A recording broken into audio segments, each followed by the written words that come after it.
success in the classroom. I'm Dr. Tanya Shepard, Public Information and Family and Community Outreach Officer for Santa Rosa District Schools. And joining us today is Dr. Charlotte Boling, Coordinator of Literacy. Welcome, Dr. Boling. Thank you. So nice of you to join us today. Let's talk a little bit about third grade reading scores. So just a few days ago, we were provided notice that our third grade reading scores had come out, and we are so excited. Our third graders in Santa Rosa have just shown up and shown out.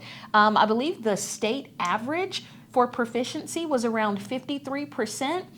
But our third grade students here in Santa Rosa scored an average of 65. Wow, 65% proficiency. That is amazing, above the state average. Well above. And I'm also aware that several of our schools, our elementary schools that have third graders, boasted some pretty amazing achievement gains.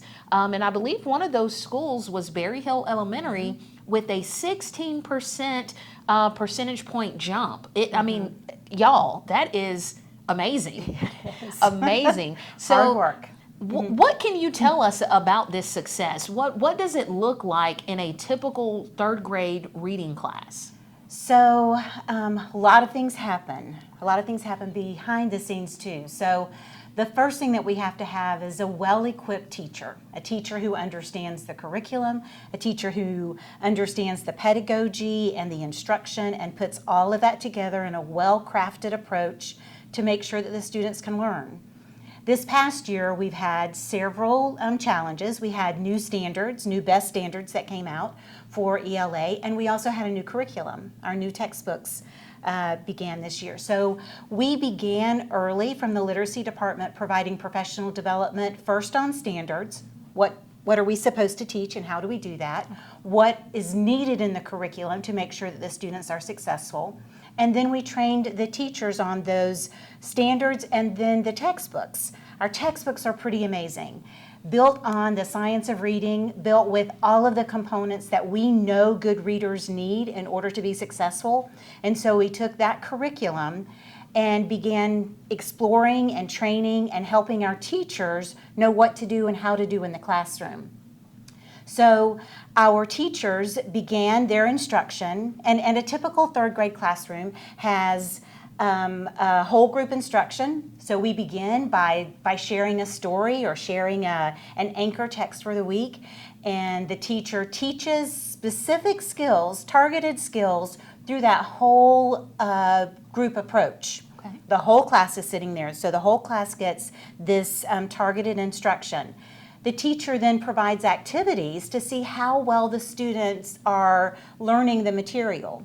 If the students need a little extra help, then she's going to pull those students, or he will pull those students back into a small group to re-emphasize some of those skills that maybe they didn't get in whole group. So we reteach those, and we then analyze where students are at that point. Do we need to reteach a little more? Do we need to give students opportunities to shine and show us what they can do? All of those pieces go into play for the classroom teacher who's carefully coordinating all of this curriculum, watching the students to see who's got it, who's ready to fly, who needs a little extra help so that they can fly next. And we've got incredible teachers in all of our schools doing wonderful things every day with their students. Wow, that sounds like a really well-oiled machine there. It is. So parents now have their students at home over the summer. What are some things that parents can do to continue fostering that love of literacy, that love of learning while their students are at home? So first thing, read with your child. Read along with them. Open a book, read together, choral read the page where you're both reading the same words. Take turns. I read a page, you read a page. Talk about what they're reading. Who are the characters in this story? Where does it take place? What do you think is going to happen next? Why do you think that's going to happen? You know, especially for little ones, getting them engaged in that. And then draw a picture of the character that they like best, or the thing that they think will happen next, the event they think will happen next in the story. Begin to think deeply about what what message is being shared in that story, and then what they can learn, what can be learned from that. So just that conversation of what you're reading, how you're reading, and then when an opportunity presents itself, draw a picture about that or write about that, or just continue to extend that learning. Wow, great. So great another thing, information. thought of something else. Another thing that parents could do is get in touch with their public libraries. So every public library in our county has summer reading programs. And I mean, for pre-K, it's story time. For elementary, they have activities and games and books to recommend. Teens, same thing. They have lots of opportunities for students, and they're waiting for our students to walk through their doors. So get in touch with your public library and read.